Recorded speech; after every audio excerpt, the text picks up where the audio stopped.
Selamat pagi Bapak Ibu. Kita akan mempersiapkan hati kita untuk masuk ke dalam kebaktian pada pagi hari ini. Supaya kita memiliki hati yang tenang. Sehingga kita boleh menikmati akan hadirat Tuhan. Pada saat kebaktian yang sebentar kita akan ikuti bersama-sama. Kita akan menaikkan satu pujian, Lingkupiku.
Jiwaku tenang di dalam Kristus. Jiwaku tenang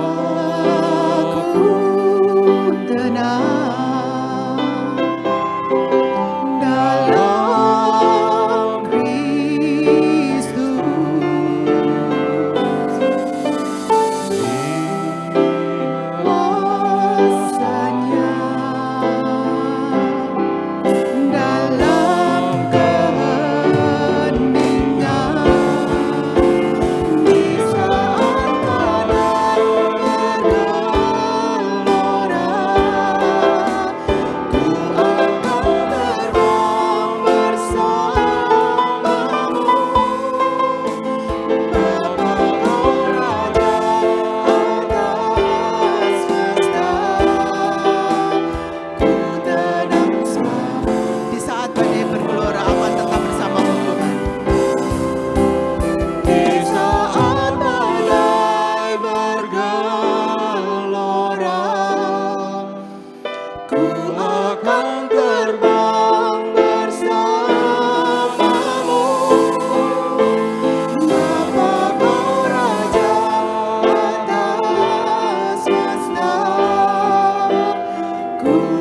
Mari Bapak Ibu, kita masih ada beberapa menit sebelum kita memulai kebaktian kita pada pagi hari ini. Kita akan ambil waktu sejenak untuk bersaat teduh. Sekali lagi kita dapat menenangkan hati kita untuk dapat menikmati hadirat Tuhan di dalam kebaktian pada pagi hari ini. Mari kita ambil waktu sejenak bersaat teduh mempersiapkan hati kita. Amin.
Shalom Bapak Ibu.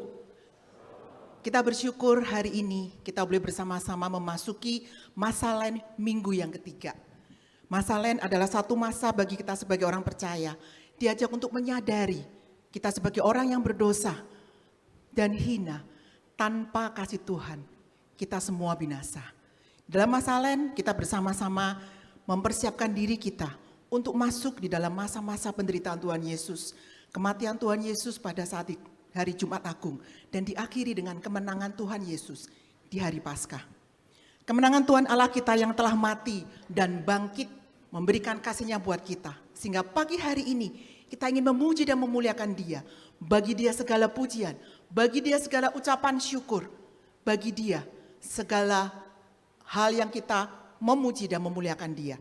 Seperti di dalam Mazmur 99 ayat 2 dan 5 mengatakan, Tuhan itu maha besar di Sion, dan Ia tinggi mengatasi segala bangsa. Tinggikanlah Tuhan Allah kita, dan sujudlah menyembah kepada tumpuan kaki-Nya. Kuduslah Ia, kita akan menaikkan pujian, Holy, Holy, Holy.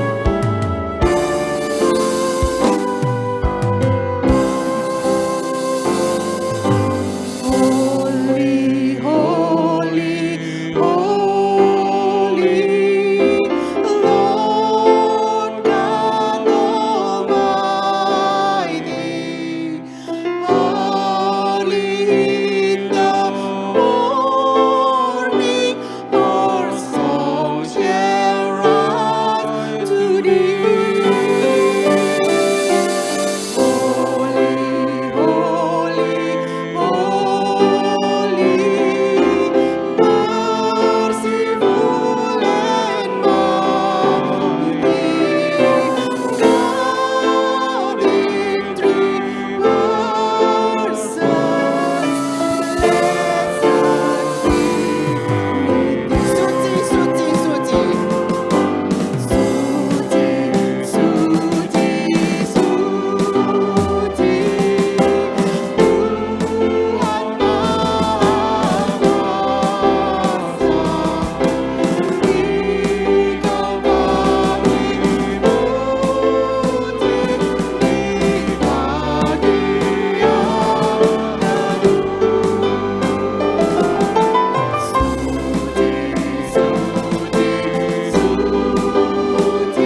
Tuhan, segala pujian bagi Engkau, segala ucapan syukur bagi Engkau. Pagi hari ini kami ingin meninggikan Engkau Tuhan, karena Engkau lah yang layak untuk menerima semuanya itu Tuhan. Bapak, kami bersyukur jikalau pagi hari ini kembali Tuhan berikan kesempatan buat kami untuk boleh menikmati akan hadirat Tuhan di dalam kebaktian pada pagi hari ini. Bapak, kami berdoa untuk setiap kami yang mengikuti kebaktian pada pagi hari ini. Biarlah ketika kami memuji Engkau, kami memuji dengan sepenuh hati kami. Dan jadikan hati setiap kami yang mengikuti kebaktian pada pagi hari ini menjadi tanah yang subur untuk firman Tuhan yang disampaikan pada pagi hari ini. Bapak, kami menyerahkan kebaktian kami ini dari awal, pertengahan hingga akhir ke dalam tangan Tuhan. Bila semuanya itu boleh menjadi perkenanan buat Engkau. Terima kasih Tuhan. Sekali lagi kami menyerahkan kebaktian kami ke dalam tangan Tuhan. Demi nama Tuhan Yesus kami berdoa dan bersyukur. Amin. Jemaat silakan duduk kembali. Ketika kita menengok kembali ke belakang, kebaikan Tuhan di dalam hidup kita begitu luar biasa. Saat ini Bapak Ibu, dengan bersorak-sorai kita akan masuk ke hadiratnya. Dengan hati yang bersyukur, kita menaikkan pujian, bersyukurlah.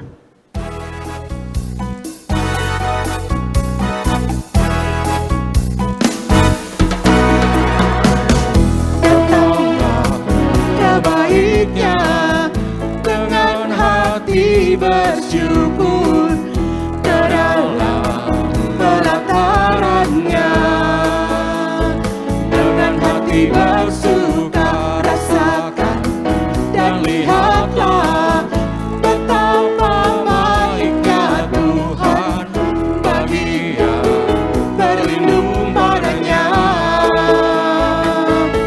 Akan bersorak-sorai, akan bersorak-sorai,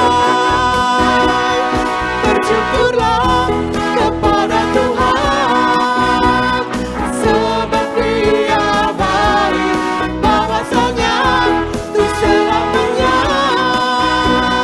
kasih setianya. Bersyukurlah kepada Tuhan, sebab Dia baik, bahwasanya untuk selamanya kasih setianya. Kita akan bertepuk tangan dan datang di hadapan Tuhan.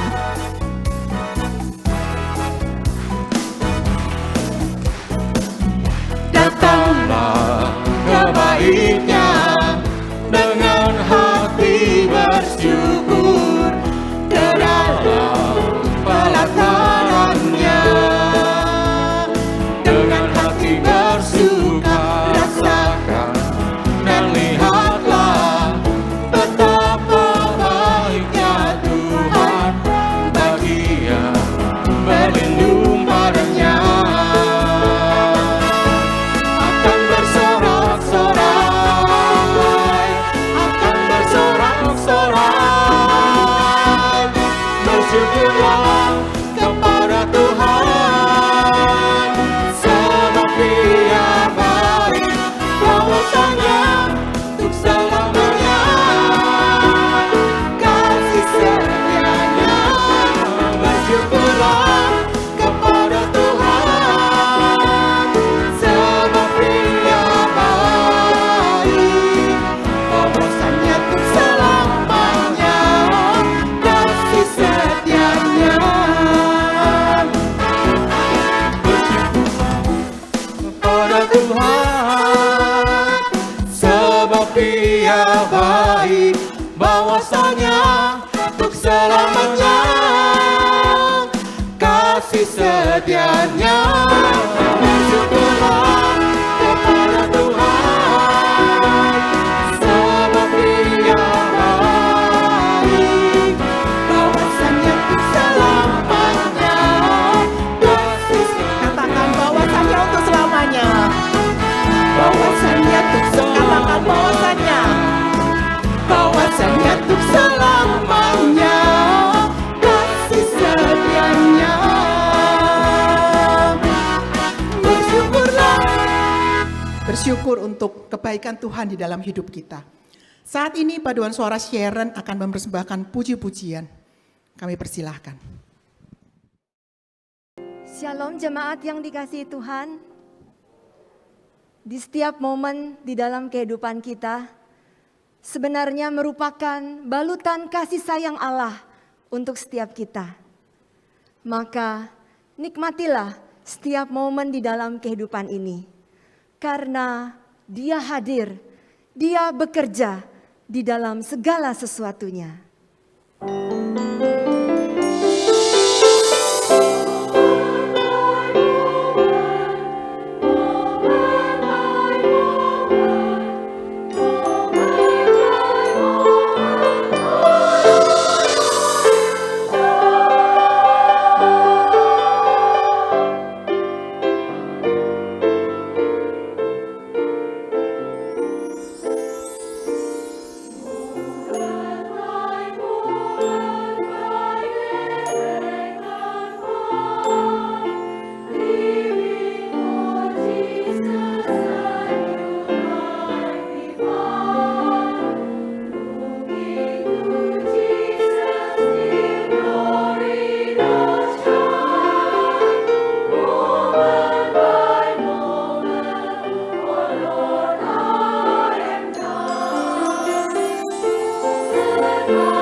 Terima kasih kepada Paduan Suara Siaran yang telah mempersembahkan pujian melalui pujian Moment by Moment. Pujian Moment by Moment ini merupakan sebuah pujian yang menghantarkan kita untuk selalu ingat bahwa waktu demi waktu, setiap saat kita adalah miliknya karena kematiannya telah menebus kita. Setiap saat kita berada dalam kasih-Nya. Kasih-Nya yang luar biasa buat kita. Dia rela mati di atas kayu salib untuk menebus kita, manusia yang berdosa. Bapak Ibu, pernahkah kita terpikir bagaimana jikalau Tuhan tidak naik di atas kayu salib? Bagaimana dia tidak mati di atas kayu salib menggantikan hidup kita sebagai manusia yang berdosa. Tetapi kita bersyukur Tuhan Allah kita rela melakukan karya yang terbesar di dalam hidup kita. Dia rela naik di atas kayu salib, mati di atas kayu salib, menggantikan hidup kita sebagai manusia yang berdosa. Karya terbesar, kita akan menaikkan pujian ini dan mempersiapkan kita masuk di dalam doa pengakuan dosa.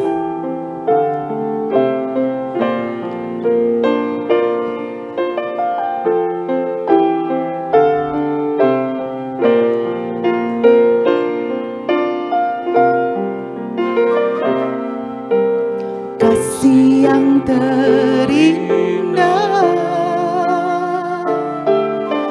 hati yang mulia, hanya ku temukan di dalam-Mu, Yesusku. Pujian dari hatiku selalu di setiap waktuku, tiada pernah berubah kasih-Mu. Karya terbesar di dalam hidupku Tuhan, karya terbesar dalam hidupku, pengorbananmu yang selamatkanku. Engkaulah harta yang tak ternilai, yang ku miliki dan ku hargai. Yesus, Engkau ku kagumi. Kasih yang terindah, hati yang mulia hanya padamu Tuhan. Kasih yang terindah, hati yang mulia, hanya ku temukan di dalam-Mu, Yesusku. Pujian dari hatiku selalu di setiap waktuku, tiada pernah berubah kasih-Mu. Karya terbesar dalam hidupku, pengorbananmu yang selamatkanku. Engkaulah harta yang tak ternilai, yang ku miliki dan ku hargai. Yesus, Engkau ku kagumi. Saya mengajak semua untuk bangkit berdiri dan kita katakan karya terbesar Tuhan dalam hidupku. Karya terbesar dalam hidupku, pengorbananmu yang selamatkanku. Engkaulah harta yang tak ternilai, yang ku miliki dan ku hargai. Yesus, Engkau ku kagumi. Yesus, Engkau ku kagumi.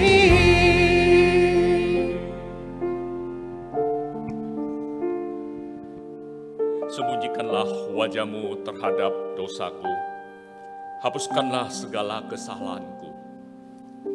Jadikanlah hatiku tahir, ya Allah, dan perbaruilah batinku dengan roh yang teguh. Mari kita berdoa. setiap kita mengakui semua kesalahan kita, dosa kita di hadapan Tuhan.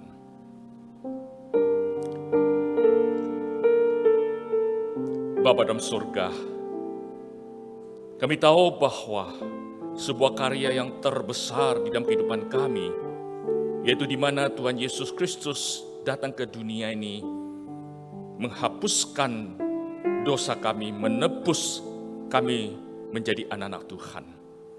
Kami tahu ya Tuhan, ini adalah cinta kasih Tuhan yang terbesar di dalam kehidupan kami, melebihi dari segala-galanya. Tapi ya Tuhan, kami mengakui saat ini, di dalam kehidupan kami, sering sekali kami menyakitin hati Tuhan. Di dalam kehidupan kami, baik itu tutur kata kami, perbuatan kami, hati kami, pikiran kami, sudah menyakitin hati Tuhan. Tuhan, tidak ada satu hal dosa yang terkecil apapun dapat sembunyi di hadapan Tuhan. Kami mohon Tuhan, sebelum kami melanjutkan ibadah pada pagi hari ini, sucikanlah kami, layakkanlah kami sebagai anak Tuhan. Berilah kami kekuatan dengan pimpinan Roh Kudus untuk memampukan kami hidup di dalam kekudusan, hidup di dalam kebenaran firman Tuhan. Terima kasih Tuhan, Engkau sudah mengampuni kami. Dalam nama Tuhan Yesus Kristus kami berdoa dan mengucap syukur. Amin. Kristus hanya satu kali saja mengorbankan dirinya untuk menanggung dosa banyak orang. Sesudah itu ia akan menyatakan dirinya sekali lagi tanpa menanggung dosa untuk menganugerahkan keselamatan kepada mereka yang menantikan Dia. Kita sudah diampuni. Marilah kita hidup supaya berkenan di hati Tuhan. Mari kita respon firman Tuhan dengan naikkan pujian, memperkenankan hati Tuhan. Heshen Shingi, boleh nyanyikan dalam bahasa Mandarin ataupun dalam bahasa Indonesia. Kita nyanyi 2 kali berturut-turut.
Hidup di dalam kebenaran firman Tuhan yang berkenan di hati Tuhan. Marilah saat ini kita sudah diampunin, kita mengikrarkan iman kita melalui pengakuan iman rasuli. Aku percaya kepada Allah, Bapa yang Maha Kuasa, Khalik langit dan bumi, dan kepada Yesus Kristus, anaknya yang tunggal Tuhan kita, yang dikandung dari Roh Kudus, lahir dari anak darah Maria, yang menderita sengsara di bawah pemerintahan Pontius Pilatus, disalibkan, mati dan dikuburkan, turun ke dalam kerajaan maut. Pada hari yang ketiga, bangkit dari antara orang mati, naik ke surga, duduk di sebelah kanan Allah, Bapa yang Maha Kuasa, dan dari sana ia akan datang untuk menghakimin orang hidup dan yang mati. Aku percaya kepada Roh Kudus, gereja yang kudus dan am, persekutuan orang kudus, pengampunan dosa, kebangkitan tubuh, dan hidup yang kekal. Amin. Coba dipersilakan duduk kembali. Mari kita bersama hati mendengar firman Tuhan yang akan disampaikan oleh Pendeta Johandia.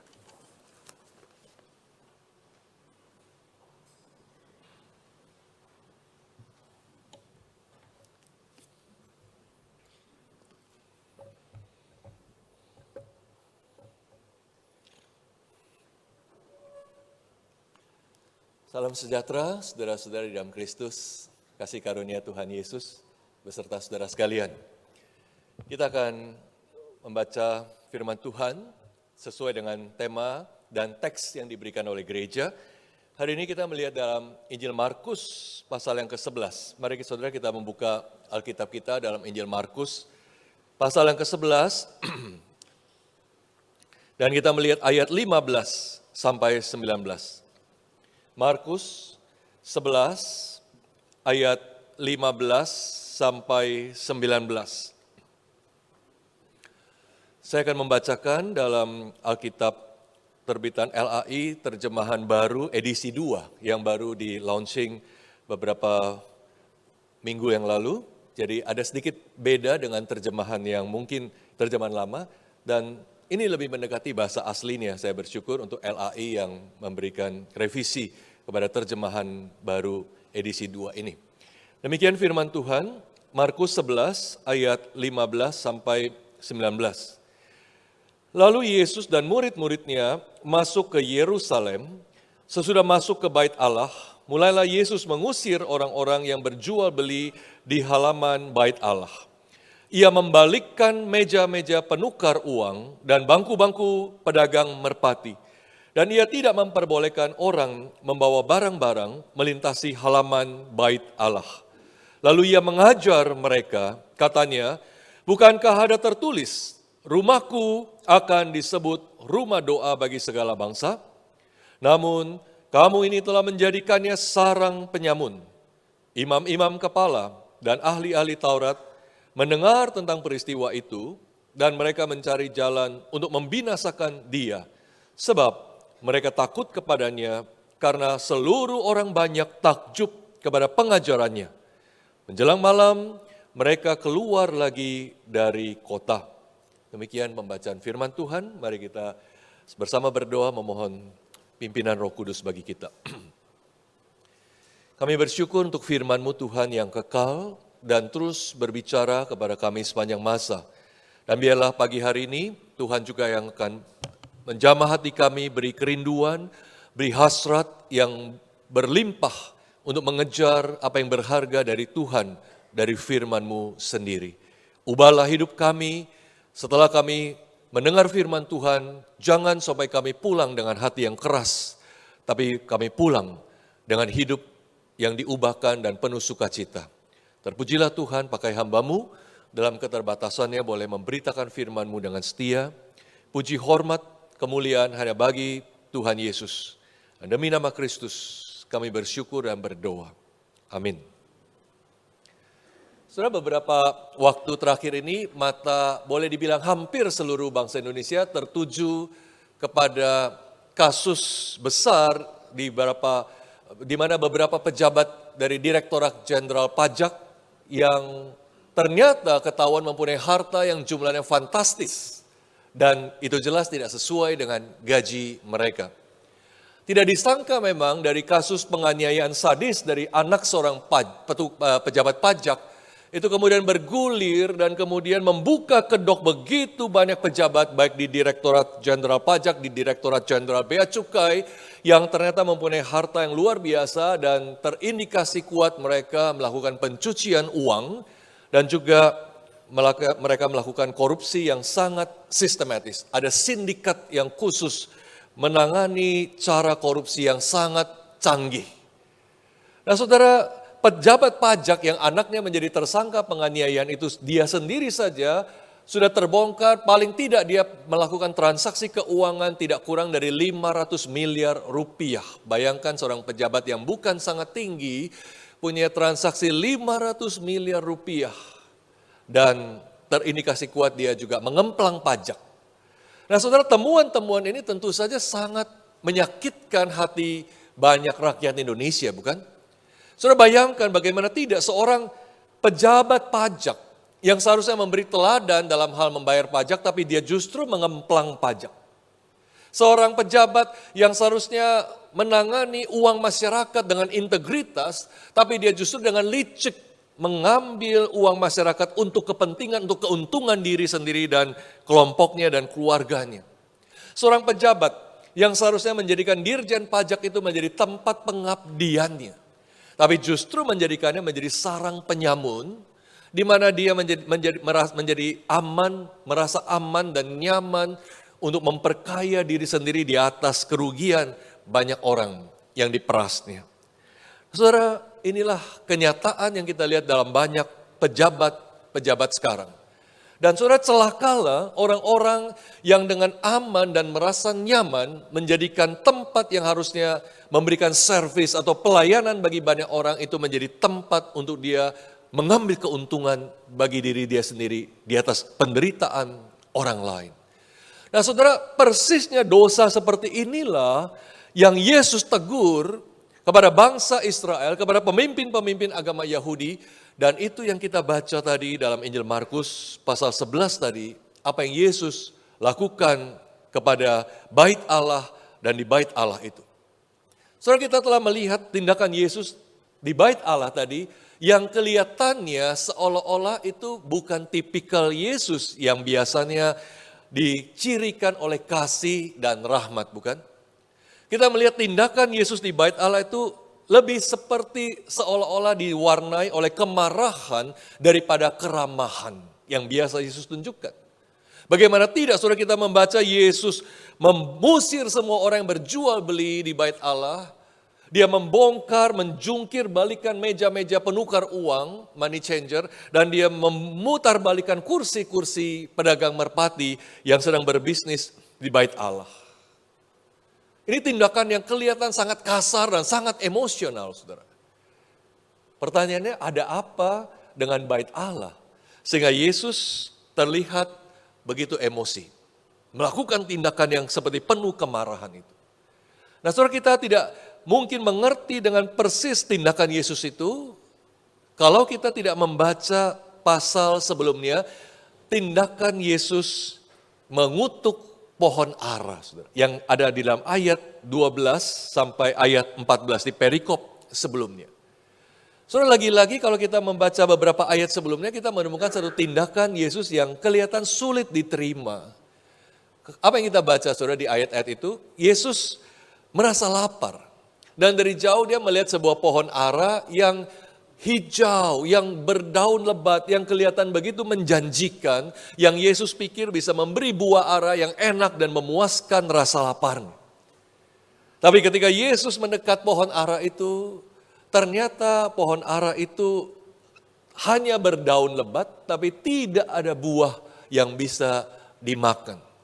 Dan Markus mengatakan memang itu bukan musimnya, saudara. Bukan musim buah ara. Bukan waktunya pohon itu berbuah. Tapi saudara, apa yang terjadi? Yesus kemudian mengutuk pohon ara itu. Dan Yesus berkata di ayat 14, jangan lagi seorang pun makan buahmu selama-lamanya. Jangan seorang pun lagi makan buahmu selama-lamanya. Ini satu kutukan yang keras sekali, saudara. Dan kalau kita baca sampai ayat 20, ternyata besok pagi-pagi ketika Yesus dan murid-muridnya kembali melewati pohon itu, apa yang terjadi? Pohon itu sudah mati dan dikatakan kering sampai ke akar-akarnya. Saudara, luar biasa. Pohon itu kering sampai ke akar-akarnya. Itu berarti pohon itu sudah mati total. Dengan usaha apapun tidak mungkin lagi membuat pohon itu tumbuh. Dengan usaha apapun tidak mungkin lagi membuat pohon itu diperbaiki dan supaya bisa hidup dan berbuah lagi. Tidak ada lagi harapan untuk pohon itu. Pohon itu sudah tamat, sudah habis untuk selama-lamanya. Saudara, kalau kita melihat peristiwa ini, mungkin kita juga merasa bingung dan merasa Yesus melakukan satu tindakan yang tidak fair, bukan, kepada pohon itu. Banyak orang yang sulit memahami bagaimana Yesus bisa mengutuk sebuah pohon ara yang tidak berbuah karena memang belum musimnya berbuah. Karena memang belum waktunya pohon itu menghasilkan buah. Pertanyaannya, salah apa pada pohon itu sampai Yesus mengutuknya menjadi mati kering sampai ke akar-akarnya? Seorang filsuf besar Inggris dan sekaligus juga ateis yang sangat populer yaitu Bertrand Russell, dia mengatakan insiden Yesus mengutuk pohon ara ini menjadi salah satu alasan mengapa dia bukan seorang Kristen. Mengapa dia tidak percaya Yesus adalah Tuhan.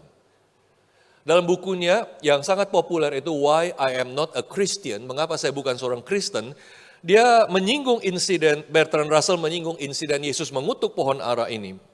Dan menurut dia pohon ini tidak bisa disalahkan karena memang belum waktunya berbuah, bukan musimnya musim buah ara. Dan Russell menulis dalam buku itu demikian, saya tidak merasa bahwa dalam hal hikmat maupun kebaikan atau virtue, Kristus bisa disejajarkan dengan tokoh lain dalam sejarah. Dan dia katakan, saya kira saya harus menempatkan Buddha dan Socrates di atas Yesus di dalam hal-hal ini, yaitu hikmat dan kebajikan. Gara-gara Yesus mengutuk sebuah pohon yang belum waktunya atau belum musimnya berbuah. Jadi saudara, kita melihat dua tindakan Yesus yang sulit dimengerti, mengusir para pedagang di bait Allah dan mengutuk pohon ara yang belum waktunya bermusim untuk berbuah. Sesuatu tindakan yang sepertinya berseberangan dengan karakter Yesus yang biasanya kita kenal dengan Yesus yang penuh dengan kasih dan rahmat. Akan tetapi justru saudara, ketika kita melihat dua peristiwa ini sulit diterima. Sesungguhnya peristiwa Yesus mengutuk pohon ara di perikop sebelumnya itulah yang menjelaskan kenapa Yesus melakukan tindakan menyucikan bait Allah seperti yang kita baca tadi. Saudara, ketika Yesus mengutuk pohon ara itu, dia bukan sedang menunjukkan amarah yang sembarangan. Dia bukan sedang menunjukkan kesewenang-wenangan, mentang-mentang dia Tuhan, ini pohon tidak berbuah, langsung dia kutuk mati. Yesus bukan sedang menunjukkan satu emosi yang tidak fair kepada pohon itu, saudara. Melainkan apa? Yesus menjadikan kesempatan melihat pohon yang begitu indah tapi tidak berbuah itu. Yesus kemudian mengutuk pohon itu menjadi satu pesan simbolik. Satu pesan simbolik tentang penghakiman bagi Israel dan bagi para pemimpin Israel. Yang hidupnya mandul secara rohani. Yang hidupnya gersang secara rohani, yang tidak berbuah dalam hidup mereka. Orang-orang Israel ini, para pemimpin agama ini, mereka seperti pohon ara itu, saudara. Dari luar, dari jauh kelihatannya begitu bagus. Dari luar kelihatannya mempunyai daun yang hijau, yang lebat, yang begitu menjanjikan, yang kelihatan begitu akan memuaskan kalau didekati. Tapi ternyata setelah didekati, pohon ara itu atau orang-orang Israel ini gersang. Hidup mereka tidak memberikan buah yang sesuai dengan ibadah mereka. Ini yang membuat Yesus mengutuk pohon ara itu sebagai simbol penghakiman bagi Israel. Pohon ara itu begitu bagus dari luarnya, tapi secara internal tidak berbuah apapun yang bisa menjadi berkat bagi banyak orang. Pohon ara ini tidak lain menunjukkan bait Allah dan kehidupan orang Israel, kehidupan umat Allah yang begitu giat beribadah, yang begitu setia memberikan kurban-kurban mereka di bait Allah. Tapi hidup mereka itu gersang dan mandul, tidak berbuah apa yang baik. Saudara, bait Allah Yerusalem adalah satu bangunan yang sangat megah, yang sangat dibanggakan oleh orang-orang Israel. Kalau kita baca sampai Markus pasal 13, 2 pasal kemudian, murid-murid Yesus begitu bangga dan mereka bilang, "Guru, lihatlah bangunan bait Allah ini begitu luar biasa megah, begitu indah." Orang-orang Israel dari segala penjuru di Palestina selalu datang secara rutin ke bait Allah Yerusalem untuk beribadah di sana. Mereka datang untuk memberikan persembahan kurban-kurban mereka. Mereka datang untuk menaikkan doa-doa mereka. Mereka datang untuk menyembah Allah Israel yang berdiam di baitnya ini. Ini adalah satu bangunan yang sangat penting. Setiap hari umat Allah sibuk mempersembahkan kurban mereka. Akan tetapi, saudara, ritual ibadah mereka tidak selaras dengan buah kehidupan mereka. Mereka giat mempersembahkan kurban, tapi hidup mereka tidak berpadanan, ibadah mereka tidak berpadanan dengan hidup yang sesuai dengan firman Tuhan. Dengan kata lain, saudara, agama mereka dan kehidupan sehari-hari orang Israel itu tidak nyambung, disconnected, terputus, saudara. Maka saudara, Yesus memberikan pengajaran tentang apa yang sesungguhnya terjadi. Kita lihat di ayat yang ke-17, dikatakan lalu Yesus mengajar mereka dan Yesus memberikan alasan kenapa dia mengusir para pedagang, kenapa dia membalikkan meja-meja penukar uang dan penjual burung-burung merpati di sana. Dan Yesus mengutip 2 ayat perjanjian lama yang memberi penjelasan kenapa dia melakukannya. Yang pertama, Saudara, Yesus berkata demikian, bukankah rumahku adalah rumah doa bagi segala bangsa? Rumahku akan disebut sebagai rumah doa bagi segala bangsa. Saudara, itu adalah kutipan dari kitab Yesaya 56 ayat 7. Di mana dalam bagian Yesaya itu menegaskan fungsi dari rumah Tuhan atau bait Allah sebagai tempat ibadah yang ditujukan bukan hanya bagi bangsa Israel, bukan hanya bagi umat Allah orang Yahudi, bukan hanya bagi keturunan Abraham, tapi juga bagi segala bangsa. Bagi orang-orang non-Yahudi yang banyak tersebar pada waktu itu. Bagi banyak orang bangsa-bangsa lain yang ingin menyembah Allah Israel, Allah yang hidup satu-satunya Allah yang benar. Allah mengizinkan mereka datang dan mereka juga boleh beribadah di rumah Tuhan itu. Inilah tujuan dari bait Allah. Bukan hanya bagi satu bangsa, tapi bagi segala bangsa. Rumah doa bagi segala bangsa. Tapi apa yang terjadi, saudara? Para pedagang itu, para penukar uang itu, mereka melakukan bisnis mereka, dikatakan itu di halaman bait Allah, dan itu persisnya adalah the court of the Gentiles. Itu adalah halaman yang diperuntukkan, yang dikhususkan bagi orang-orang non-Yahudi. Orang-orang non-Yahudi, mereka tidak bisa masuk lebih dalam ke dalam bait Allah karena mereka bukan Yahudi. Ada aturan kalau mereka masuk, mereka akan mati, mereka akan dihukum mati. Bahkan prajurit-prajurit Romawi pun tidak berani masuk dan tidak mau masuk ke dalam, lebih dalam ke bait Allah. Jadi ini satu aturan yang tegas. Orang-orang non-Yahudi hanya bisa beribadah di halaman, di pelataran. Dan mereka tidak boleh masuk lebih dalam. Jadi saudara, masalahnya bukan karena orang-orang itu berbisnis. Tapi orang-orang itu berbisnis di tempat yang salah. Sesungguhnya saudara, apa yang mereka lakukan para pedagang ini, jasa mereka diperlukan untuk ibadah di bait Allah. Saudara, apa yang dimaksud dengan penukar uang? Karena setiap orang Yahudi yang datang ke rumah Allah, mereka harus membayar apa yang disebut pajak atau bea bait Allah. Dan itu adalah koin khusus, yang bukan sembarang koin, yang hanya bisa ditukar di situ, di bait Allah itu. Maka ada money changer. Ada penukar uang. Lalu mereka berdagang banyak binatang kurban karena ada banyak orang Israel yang datang dari jauh.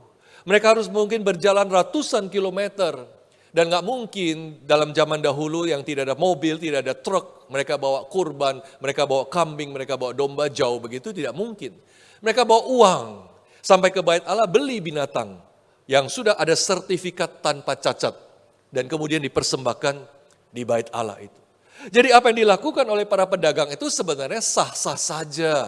Bisnis mereka sah-sah saja, hanya mereka melakukan di tempat yang salah. Dan itu sebabnya Yesus mengusir mereka. Yesus tidak mengizinkan seorang pun kemudian lewat di halaman itu, karena itu tempatnya orang non-Yahudi beribadah kepada Allah. Dan kemudian Yesus melanjutkan pengajarannya dengan kutipan kedua. Dia katakan apa? Rumahku akan disebut rumah doa bagi segala bangsa. Namun, kamu ini menjadikannya sarang penyamun. Kamu menjadikan rumah ini, bait Allah ini, yang seharusnya rumah doa bagi segala bangsa, menjadi apa? Sarang penyamun. Dan istilah sarang penyamun itu Yesus kutip dari Yeremia 7 ayat 11. Jadi Yesus mengutip 2 bagian perjanjian lama untuk menjelaskan tindakannya ini. Dan Yeremia 7, di sana saudara kalau kita baca adalah teguran yang keras dari Allah melalui Nabi Yeremia kepada bangsa Israel. Kenapa saudara? Karena mereka begitu giat beribadah, mereka begitu setia datang ke bait suci, tapi hidup mereka penuh kejahatan. Hidup mereka penuh pelanggaran kepada firman Allah, pemberontakan kepada firman Tuhan. Dan mereka kemudian setelah berdosa, mereka datang ke bait Allah, mereka merasa aman karena mereka pikir dengan ibadah mereka Tuhan tutup mata. Mereka pikir dengan kurban-kurban mereka Tuhan abaikan dosa-dosa mereka. Tapi tidak. Allah marah dan Allah menegur mereka dengan keras. Kalau kita lihat Yeremia pasal 7 mulai ayat 9, Allah berkata demikian, bagaimana mungkin setelah kamu mencuri, membunuh, berzinah, dan bersumpah palsu, membakar kurban kepada Baal, dan mengikuti Allah lain yang tidak kamu kenal, kemudian kamu datang berdiri di hadapanku di rumah ini yang dinamai menurut namaku, sambil berkata, kita selamat supaya dapat melakukan lagi segala perbuatan yang menjijikkan ini. Apakah rumah ini yang dinamai menurut namaku sudah menjadi sarang penyamun di matamu? Inilah dasar ayat yang diambil oleh Yesus ketika dia menjelaskan tindakannya. Apakah rumah ini sudah menjadi sarang penyamun bagimu? Artinya mereka jadikan rumah Tuhan sebagai tempat aman dan nyaman untuk menyembunyikan segala tindakan tercela mereka. Mentang-mentang mereka sudah beribadah, mentang-mentang mereka mempersembahkan kurban, mentang-mentang mereka tidak pernah absen datang ke bait Allah. Mereka pikir Allah bisa mengabaikan dosa mereka. Mereka pikir Allah tutup mata kepada pelanggaran mereka. Celaka sekali rumah yang seharusnya dikuduskan bagi Allah, tapi menjadi tempat aman dan nyaman untuk berbuat dosa. Itu sarang penyamun. Itu konotasi dari sarang penyamun. Saudara, beberapa tahun yang lalu ketika di Lubuk Linggau, kota Lubuk Linggau itu belum ada airport. Saya ketika mau ke sana harus lewat Bengkulu, kemudian Bengkulu jalan darat yang cukup jauh untuk ke Lubuk Linggau. Dan saudara, dalam perjalanan itu saya diceritakan ada satu daerah yang sangat rawan kejahatan, yaitu daerah Curup sampai Lubuk Linggau. Kalau saudara dari daerah sana, saudara pasti tahu daerah ini sangat rawan kejahatan, dan itu sebabnya banyak mobil travel yang sangat khawatir, sangat takut, sangat hati-hati melewati daerah itu. Dan kalau malam hari atau pagi-pagi subuh tidak ada mobil yang berani lewat. Waktu saya pulang dari Lubuk Linggau ke Bengkulu pagi-pagi, jam 4 pagi saya turun dan mobil travel itu ngebutnya supaya jangan jadi korban begal di sana. Saya juga khawatir, was-was, saudara. Nah, saudara, dikatakan itu tempat saking rawannya sampai ada satu desa yang begitu aman dari kejahatan. Kenapa, saudara? Karena isinya penjahat semua. Sesama penjahat tidak saling menjahati. Jadi desa itu begitu amannya, dan tapi begitu amannya sampai polisi pun tidak berani masuk. Tentara yang lewat pun itu dirampok oleh mereka.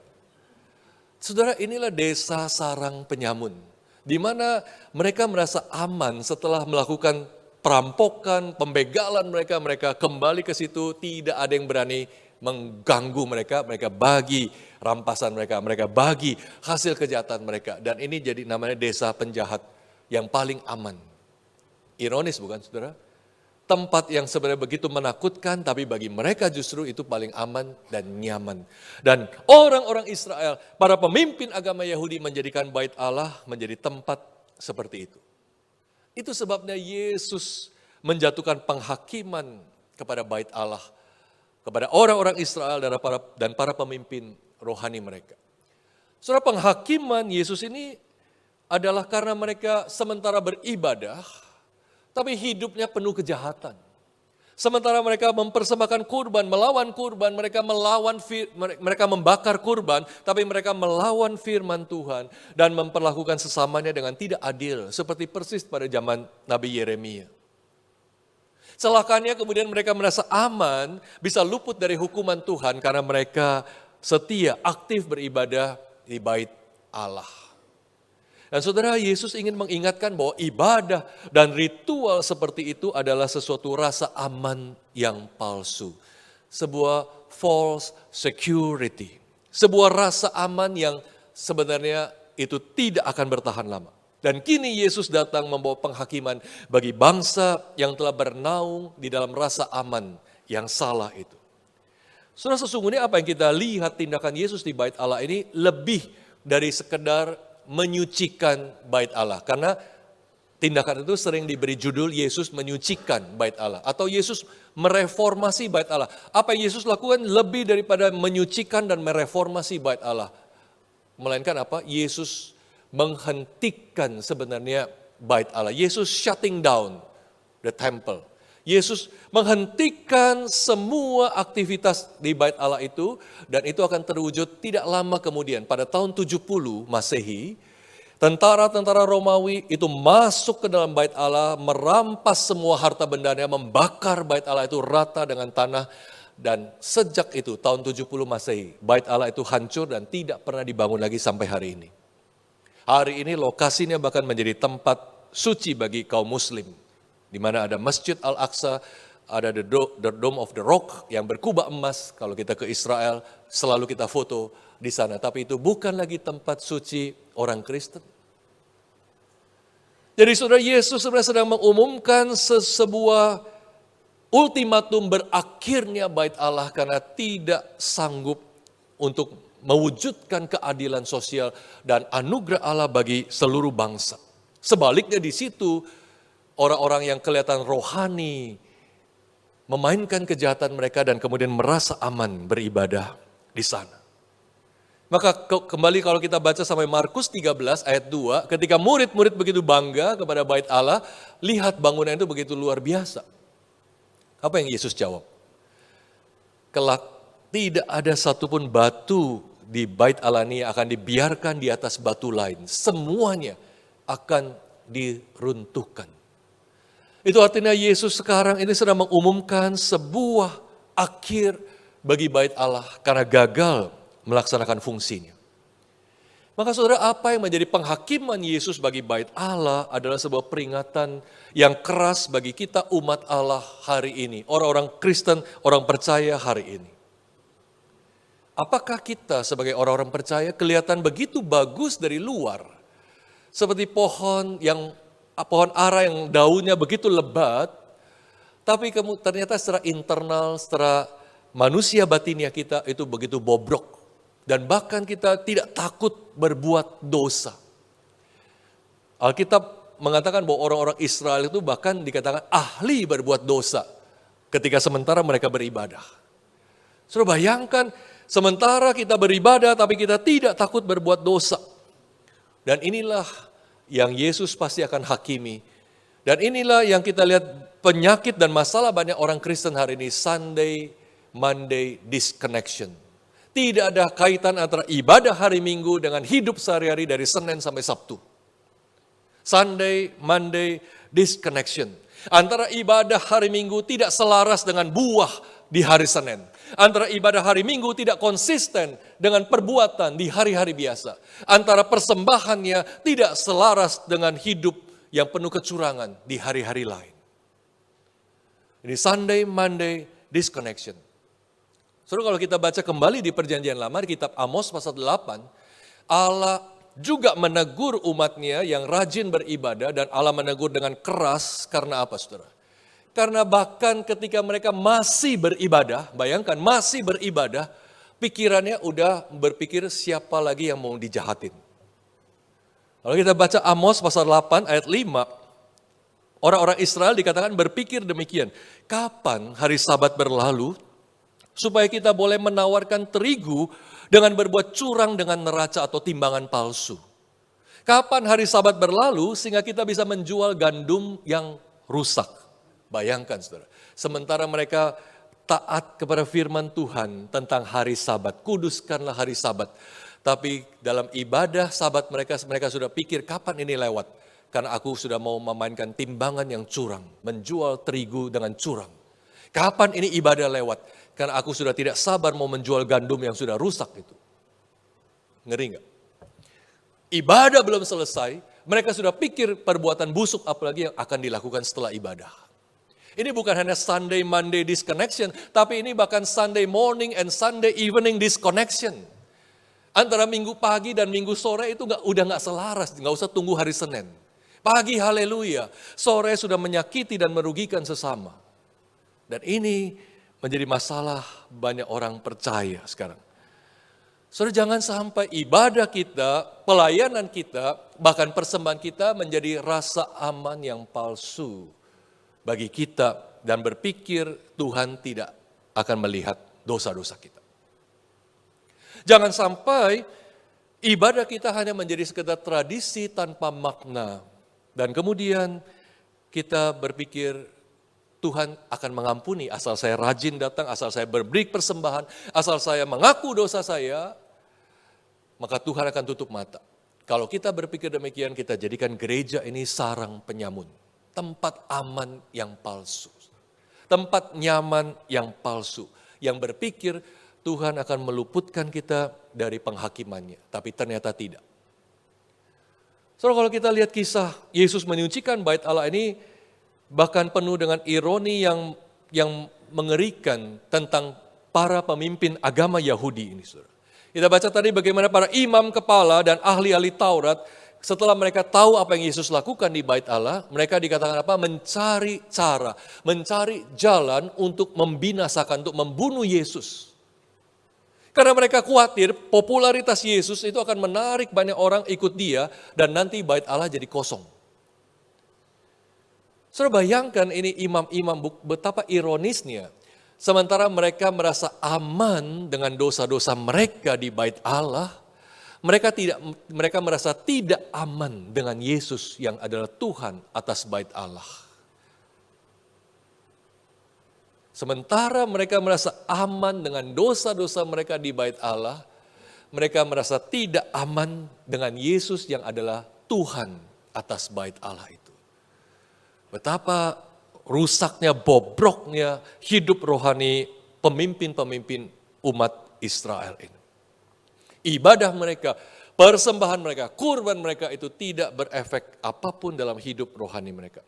Seperti pohon ara yang tidak berbuah. Maka saudara, ini mengingatkan kita betapa ibadah kita, persembahan kita, ritual-ritual kita seharusnya memberi orientasi baru dalam hidup kita sehari-hari. Ibadah kita seharusnya memberi efek perubahan yang jelas, transformasi yang jelas, yang nyata dalam hidup kita sebagai orang Kristen di tengah-tengah masyarakat. Begitu keluar gereja, kita sudah menunjukkan siapa kita, itu harus selaras dengan ibadah kita.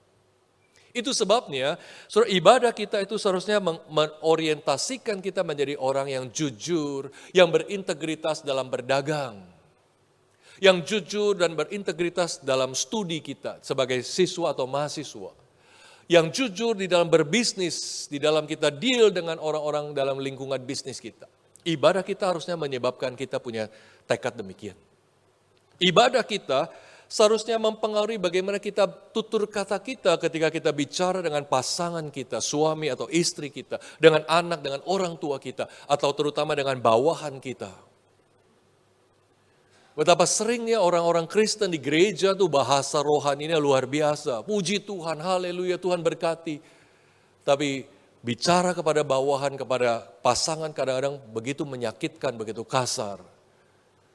Sehingga mungkin orang berpikir lebih baik dia tetap di gereja, jangan keluar gereja. Keluar gereja omongannya sudah lain. Ibadah kita seharusnya begitu mempengaruhi kita sehingga kita sungguh-sungguh menegakkan keadilan di tengah-tengah masyarakat di mana kita hidup. Dan paling mudah adalah ketika contohnya kita memberi upah yang wajar, yang fair kepada orang-orang yang bekerja pada kita. Baik itu di rumah tangga kita maupun di perusahaan atau di kantor kita. Ibadah kita itu seharusnya membuat perbedaan di dalam cara pandang kita sehingga kita tidak lagi mendiskriminasi orang yang berbeda suku atau ras. Karena masih ada begitu banyak di antara kita yang mungkin memandang ras lain, suku lain lebih rendah. Kadang-kadang kita nggak mengizinkan anak kita menikah dari suku lain, apalagi suku tertentu. Mungkin kita lupa satu hari nanti di hadapan tahta anak domba, kitab Wahyu mengatakan akan berkumpul seluruh orang dari segala suku, bangsa, bahasa, budaya, di sana sama-sama memuji anak domba Yesus Kristus yang agung itu. Bagaimana mungkin kita hari ini berani mendiskriminasi suku lain, ras lain, kalau satu hari kita akan berdiri sama tinggi, berlutut sama rendah di tahta anak domba itu dengan semua suku. Ibadah kita seharusnya membuat satu perubahan dalam video-video yang kita tonton dan website yang kita kunjungi. Ibadah kita itu seharusnya memberi satu perbedaan dalam hati yang mengejar kekudusan, bahkan ketika tidak ada orang melihat, ketika kita sendirian. itu harusnya berbeda karena kepada siapa kita beribadah. Maka saudara, Tuhan Yesus melihat seluruh kehidupan kita, apakah selaras antara ibadah kita, penyembahan kita, persembahan kita, ritual pelayanan kita, apakah itu selaras dengan buah dalam kehidupan sehari-hari. Dan Yesus jelas akan membawa penghakiman kepada orang-orang yang masih suka main gereja-gerejaan. Kepada orang yang masih suka main ibadah-ibadahan. Karena dia berpikir ini sekedar main-main. Setelah ini keluar dia bisa melakukan apa saja dan berbuat sesuatu yang berbeda sama sekali. Jangan lupa saudara, Yesus adalah pribadi Tuhan yang melihat gerejanya. Kalau kita baca kitab Wahyu saudara, surat kepada gereja-gereja, 7 gereja itu. Semuanya ada apa? Perkataan aku tahu. Yesus bilang, aku tahu pekerjaanmu, aku tahu jerih lelahmu, aku tahu kekuranganmu. Yesus tahu semua gerejanya, umatnya, kita, setiap kita Yesus tahu. Dan jangan pikir dia akan tutup mata kepada semua hidup yang tidak selaras dengan ibadah kita. Dia jelas akan melaksanakan penghakimannya. Akan tetapi saudara, kita bersyukur hari ini yang kita baca, Yesus bukan hanya datang membawa penghakiman yang keras kepada umatnya. Tapi dia juga membawa anugerah. Dia membawa kasih karunia dan belas kasihan kepada umatnya. Saudara, kalau dikatakan tadi Yesus mengumumkan sebuah shutdown, sebuah penghentian kepada bait Allah karena dia gagal melaksanakan fungsinya. Dan itu terbukti tahun 70 Masehi. Tapi Yesus kemudian bahkan menggantikan bait Allah itu dengan dirinya. Dialah bait Allah yang sempurna. Dialah bait Allah yang melalui dia seluruh umat manusia boleh datang kepada Allah, akses kepada Allah terbuka. Kalau kita baca sampai Markus 15, saudara, ayat 38 dikatakan ketika Yesus mati, apa yang terjadi? Tirai bait Allah yang begitu besar itu yang memisahkan ruang maha kudus itu, koyak, sobek dari atas ke bawah. Dan itu perbuatan ilahi. Dan itu menandakan berakhirnya era bait Allah. Karena apa yang menjadi fungsi bait Allah itu digantikan oleh Yesus. Melalui Yesuslah manusia berjumpa dengan Allah. Melalui Yesuslah manusia berdamai dengan Allah. Melalui Yesuslah manusia mempunyai hubungan yang otentik dengan Allah. Jadi Yesus, dia menyediakan hidupnya dengan mati di kayu salib menjadi bait Allah yang sejati. Untuk orang-orang segala bangsa bisa datang kepada dia, bukan hanya orang Israel. Maka saudara, penggenapan dari apa yang Yesus katakan tadi, rumahku adalah rumah doa bagi segala bangsa, itu digenapkan, diwujudkan adalah justru bukan di bait Allah Yerusalem, melainkan di dalam diri Yesus Kristus melalui karya salibnya.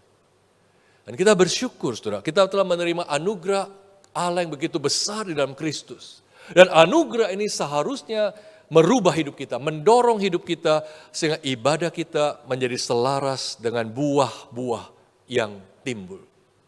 Jangan sampai kita seperti pohon ara yang kelihatan begitu indah dari jauh, begitu luar biasa dari jauh, daunnya lebat, daunnya hijau, tapi ternyata didekati tidak ada berkat apapun bagi sesama.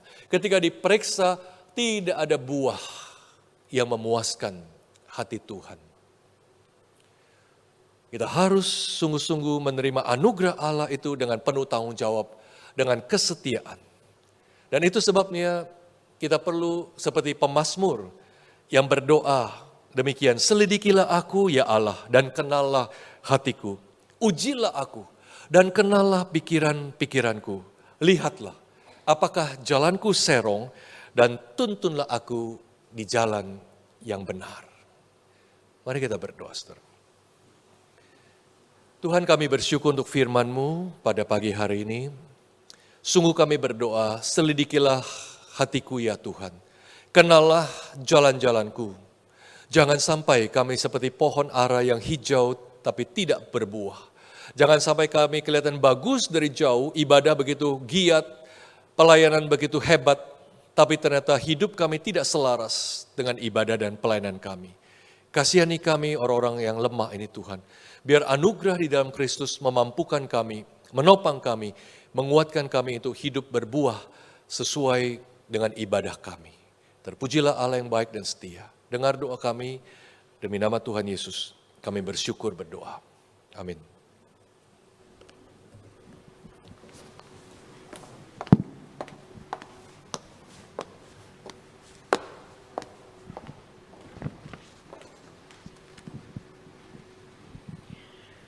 Kita bersyukur untuk firman Tuhan yang disampaikan pada pagi hari ini.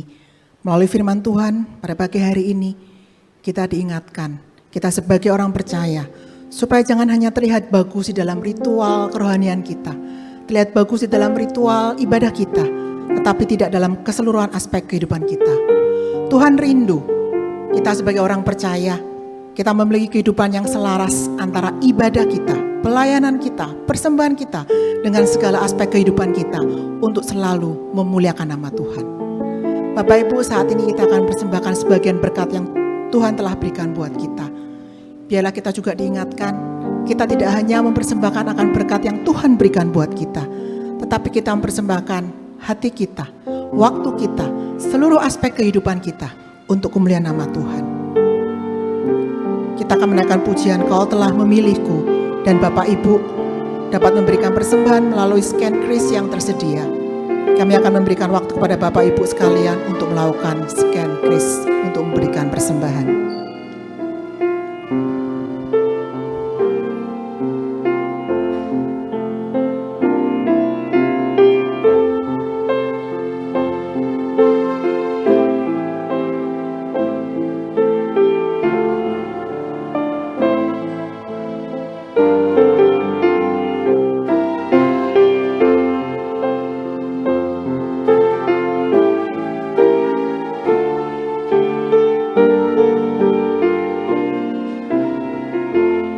Saya mengajak Bapak Ibu yang telah melakukan scan kris untuk menaikkan pujian, Kau telah memilihku.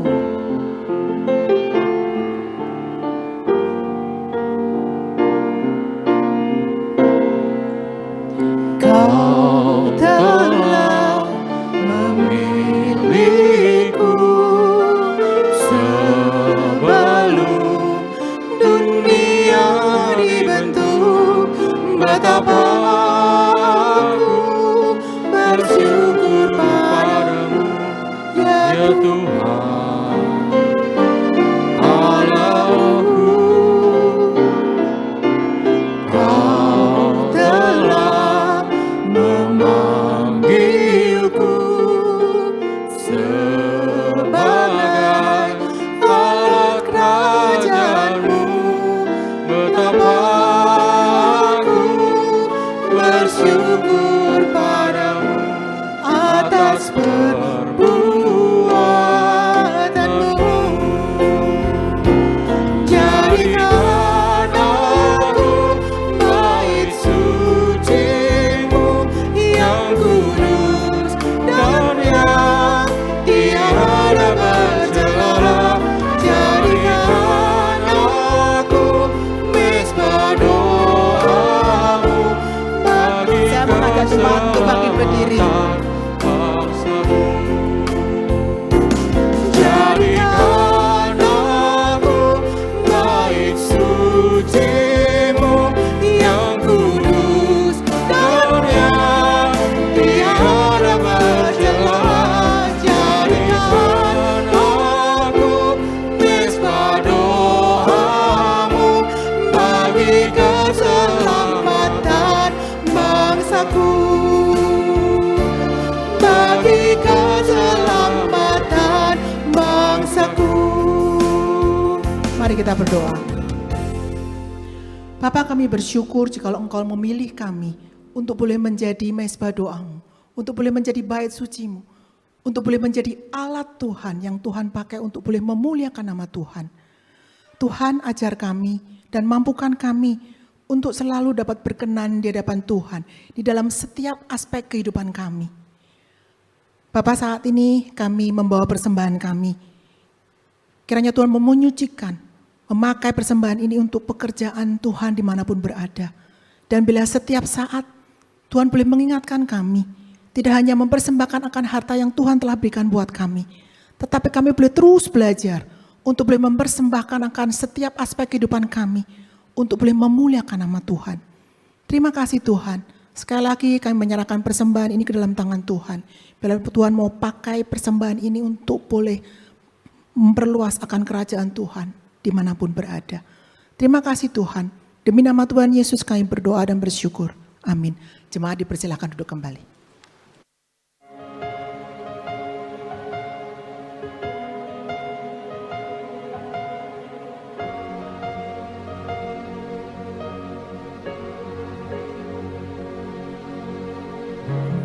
Bapakku datang menyembahmu di sini. Ku percayakan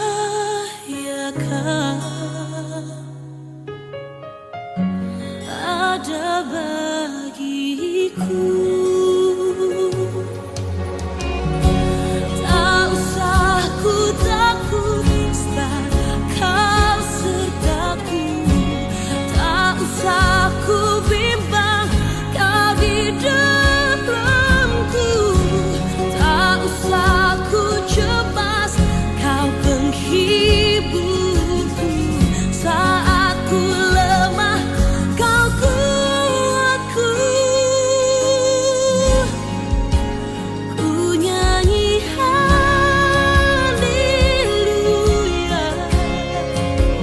Ku nyanyi haleluya. Sungguh Kau hebat, ajaib berkuasa, berbuat amin.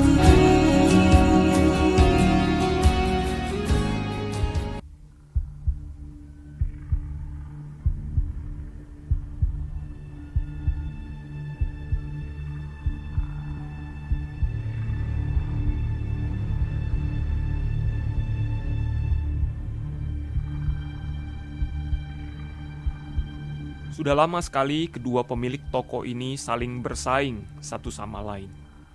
Kesuksesan bagi mereka bukan berapa banyak laba bersih yang diperoleh, tetapi apakah mereka sudah berhasil merugikan pesaingnya.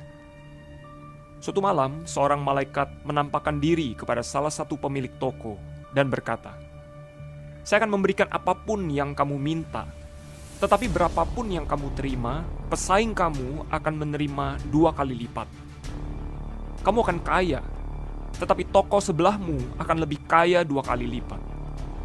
Kamu akan panjang umur dan sehat, tetapi pesaingmu hidupnya akan lebih lama dan lebih sehat. Sekarang, sebutkan keinginanmu." Pria ini berpikir lama. Dia ingin menjadi kaya, tetapi dia benci kalau pesaingnya lebih kaya. Dia ingin panjang umur dan sehat, tetapi dia benci pesaingnya hidup lebih lama dan lebih sehat. Maka dia berkata, "Ini permintaan saya. Butakan sebelah mata saya." Betapa mengerikan dosa iri hati. Dengan mata lapar dia berkata, "Kalau orang lain sudah dapat, kapan giliran saya? Bagaimana dengan saya? Kalau saya tidak dapat, orang lain juga tidak boleh mendapatkannya."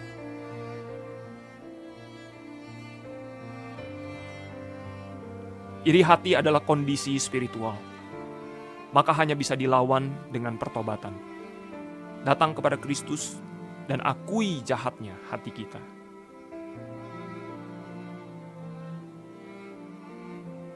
Bergantunglah kepada Tuhan, itu kunci kemenangan kita.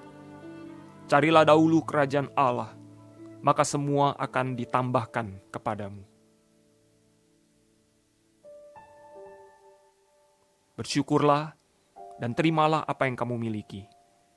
Jangan cari dan sesali apa yang tidak kamu miliki.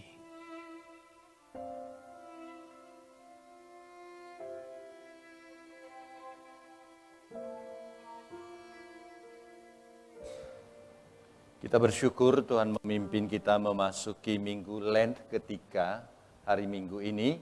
Tema kita adalah melawan dosa iri hati. Saya mendorong saudara memakai banyak waktu untuk merenungkan kehidupan dan minta firman Tuhan menerangi hati kita supaya benih-benih dan dosa iri hati dapat dicabut dan Tuhan menolong kita memiliki hati yang bersih. Setiap Rabu jemaat juga didorong untuk berpuasa semampu saudara dan kami juga mengundang saudara untuk hadir dalam gereja setiap pukul 18 ya di Warta Salah Tulis. Seharusnya pukul 18 kita akan mulai dengan membuka puasa. Saudara yang puasa makan minum atau tidak boleh hadir bersama untuk makan dan kita lanjutkan dengan kebaktian doa bersama. Selanjutnya mari kita saksikan video warta tentang retreat anak remaja. Silakan putar.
Are you ready for this journey?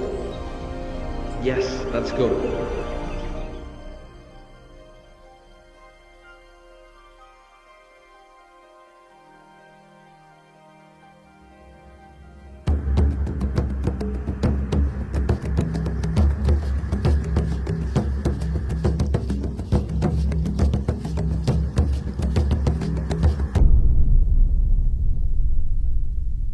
Komisi Remaja kita akan mengadakan retreat pada tanggal 19 sampai 21 Juni secara onsite.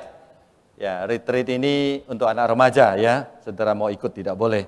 Nah, anak remaja, tapi kalau di rumah saudara ada anak remaja, tolong dorong mereka untuk ikut. Tanggal 19 sampai 21 Juni, pendaftaran dibuka minggu depan dan saudara bisa mendapatkan informasi di lantai 1 gereja kita. Baik saudara sekalian, kita bersyukur hari ini Tuhan memimpin kita untuk beribadah.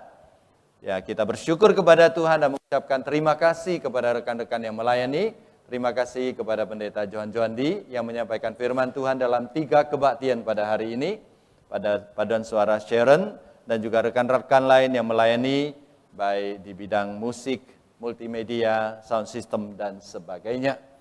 Saya ingin menyambut kalau di antara saudara ada yang pertama kali beribadah di GKI Puri Indah pada hari ini. Di sebelah kanan saya, apakah ada saudara yang pertama kali? Kalau boleh memperkenalkan diri dengan berdiri di tempat saudara. Apakah ada? Tidak ada ya. Sebelah kiri saya. Di atas, apakah ada yang pertama kali hadir beribadah di GKI Puri Indah pada hari ini?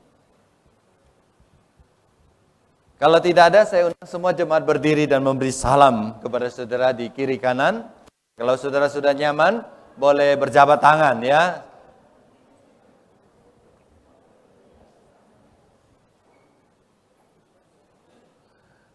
Terima kasih, silakan duduk kembali.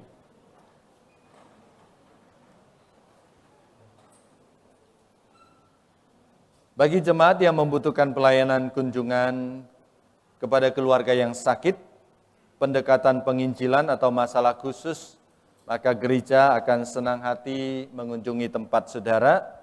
Saudara bisa menghubungi Pendeta Nawi atau kepada nomor gereja kita. Kita mengucapkan turut berduka cita telah meninggal dunia dengan tenang Bapak Budiman usia 90 tahun. Almarhum adalah papa dari Ibu Rita Ki, papa mertua dari Bapak Kasim T. Meninggal pada hari Rabu tanggal 8 Maret dan dikremasi hari Minggu hari ini di Jambi. Kiranya Allah Tritunggal memberikan kekuatan dan penghiburan kepada keluarga yang ditinggalkan. Saya undang jemaat menundukkan kepala, kita bersama-sama datang kepada Tuhan di dalam doa. Saat ini Tuhan kami mengucapkan syukur dan terima kasih karena kami diingatkan kembali bagaimana kami harus menjalankan kehidupan kami yang harus selaras dengan ibadah kami. Tuhan tolong supaya kami menjadi orang-orang yang konsisten di dalam kehidupan, baik kehidupan di gereja ketika beribadah, maupun kehidupan pribadi kami ketika kami sendirian, ataupun kehidupan umum kami ketika kami berada di keluarga, di tempat kerja maupun di masyarakat. Tuhan bantu kami supaya kami boleh menjadi terang, menjadi saksi dimanapun Tuhan mengutus kami. Tuhan kami juga berdoa, menyerahkan bangsa dan negara kami, khususnya menghadapi persiapan-persiapan pemilu tahun depan. Tuhan akan banyak hal yang terjadi, Tuhan tolong supaya pemerintah, panitia, pemilihan, maupun rakyat diberikan hikmat kebijaksanaan, supaya dalam kondisi seperti ini kami tidak mudah terpancing, sehingga melakukan hal-hal yang merugikan dan merusak. Tuhan tolong supaya kami diberikan kekuatan untuk mengendalikan diri. Kami juga berdoa, kiranya Tuhan menolong sehingga semua proses berjalan dengan lancar dan kelak yang terpilih baik legislatif maupun eksekutif adalah orang-orang yang mencintai Tuhan dan mencintai rakyat. Terima kasih Tuhan. Pagi ini kami juga menyerahkan setiap jemaat yang hidup di dalam pergumulan. Sebagian kami sedang bergumul dengan penyakit yang berkepanjangan. Sebagian kami bergumul dengan pekerjaan, masalah ekonomi yang sangat berat. Dan sebagian kami bergumul dengan masalah relasi, masalah hukum, masalah pendidikan, masalah keluarga. Tuhan tolonglah kami, berikan kami kekuatan dan bukakan jalan bagi kami. Tuhan Engkau ingatkan kami supaya kami tidak putus asa bahwa Engkau Bapa yang baik, yang maha kuasa, yang terus menyertai kami, Engkau pasti membuka jalan bagi kami. Tuhan kami persembahkan hidup kami selama 1 minggu di depan ke dalam tangan Tuhan. Berikan kami waktu untuk banyak merenung, bertobat, supaya kami jangan digerogoti dan dihancurkan oleh dosa iri hati.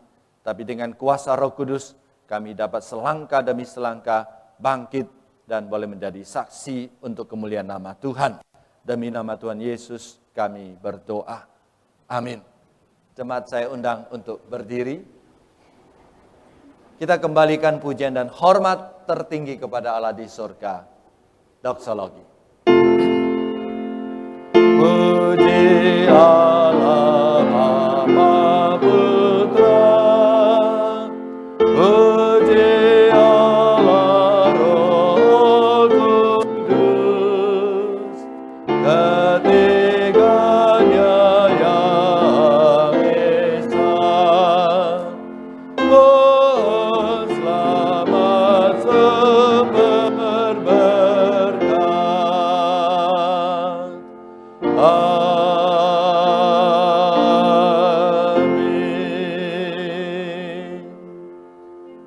Saudara sekalian, datanglah ke hadirat Tuhan, bukalah hatimu, terimalah berkat dari Tuhan。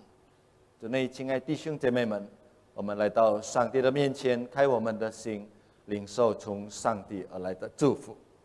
但愿我主耶稣基督的恩惠、上帝的慈爱、圣灵的帮助，常与弟兄姐妹们同在，从今时直到永永远远。Kasih karunia dari Tuhan kita Yesus Kristus, cinta kasih dari Allah Bapa, persekutuan dan pertolongan dari Allah Roh Kudus, menyertai saudara sekalian dari saat ini sampai selama-lamanya. Amin.